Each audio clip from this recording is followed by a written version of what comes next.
Well, the next person around here needs no introduction. Born in Derry, the same county as Seamus Heaney. Pat McCrossan earned a degree in music education at Trinity College of London, a teaching degree. Most people don't know that, but Pat did. And he's been a professional musician since 1957. And I don't have all night to talk about all the stuff that this guy's done with music, but Pat is a popular musician around town, also a writer, humorist, and a general all-purpose good person who promotes Irish culture 24/7. He's currently the director of our Academy of Irish and Celtic Studies at the Irish Cultural Center. Pat McCrossan.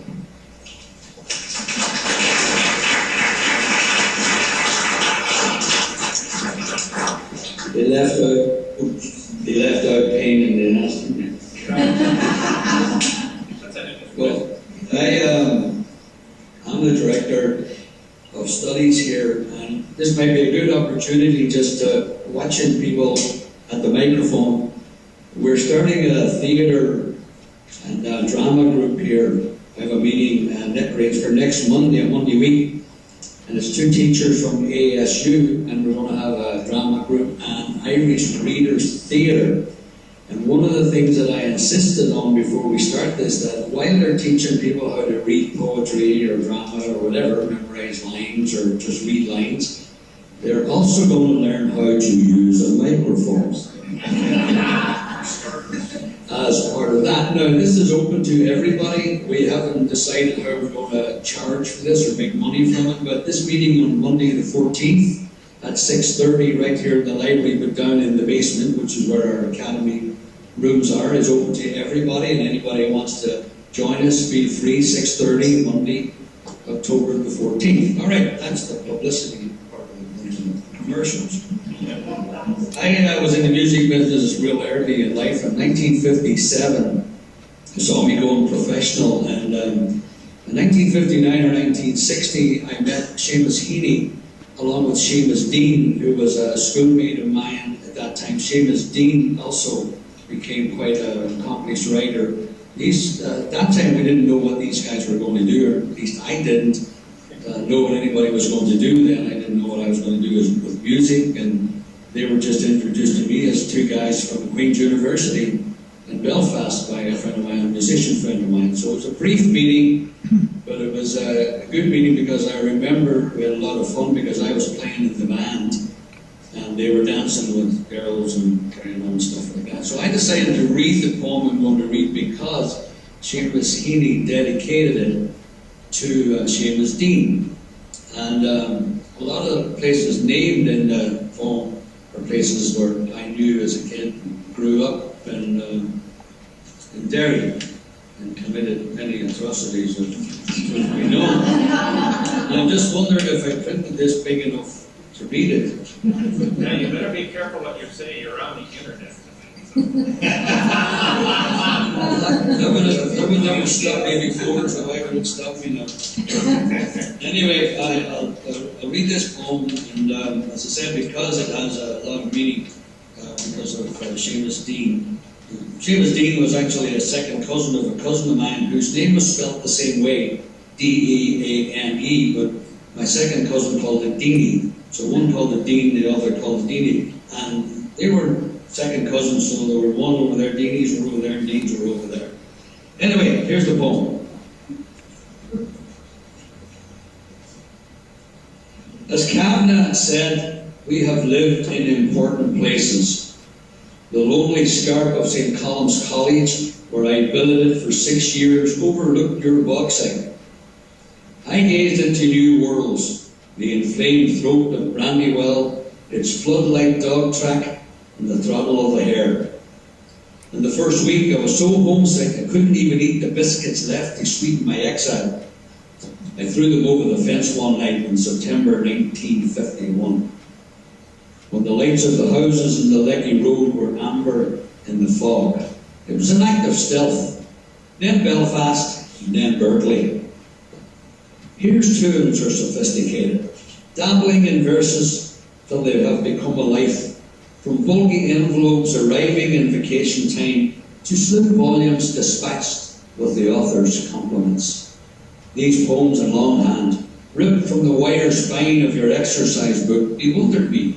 Vowels and ideas bandied free as the seed pods blown off our sycamores, and innovated a South Derry rhyme with hushes and lulls. Full chimes were pushed and pulled.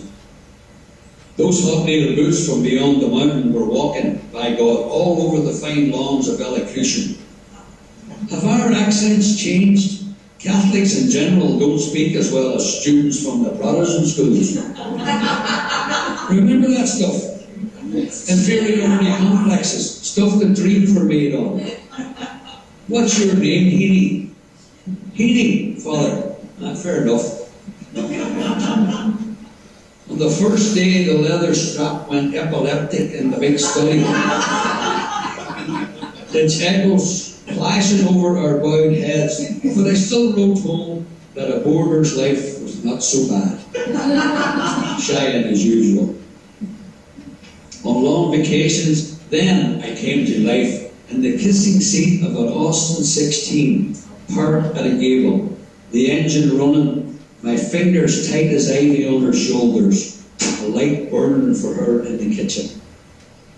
And heading back home, the summer's freedom dwindling night by night, the air all moonlight and a scent of hay. Policemen swung their crimson flash lamps, crowding round the car like black cattle, snuffing and pointing the muzzle of a Sten gun in my eye. What's your name, driver? Seamus. Seamus?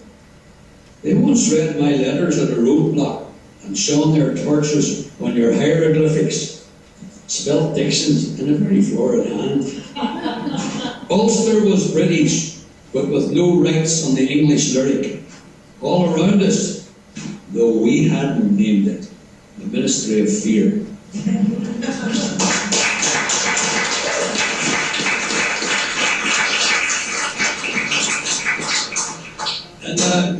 And the strap that went epileptic was the strap that the teachers used on us when we were kids.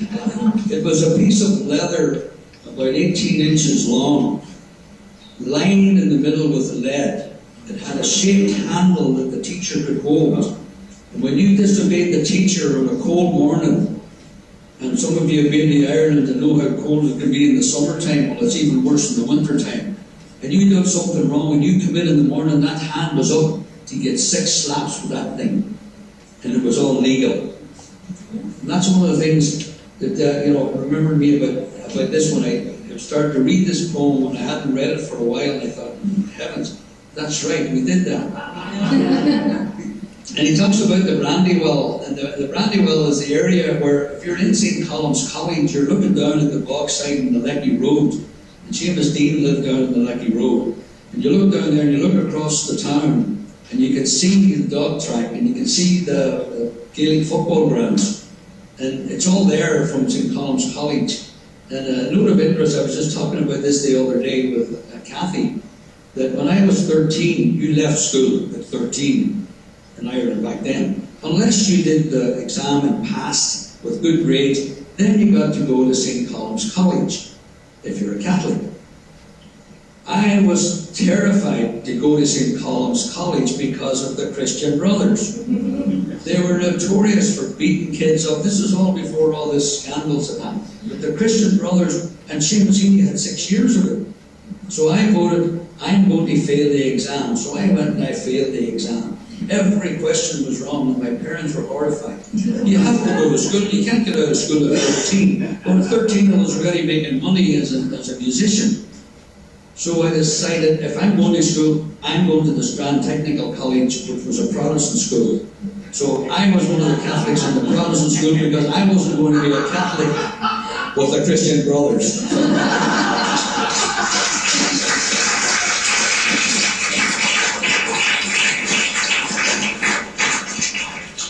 Like I said, he needs no introduction.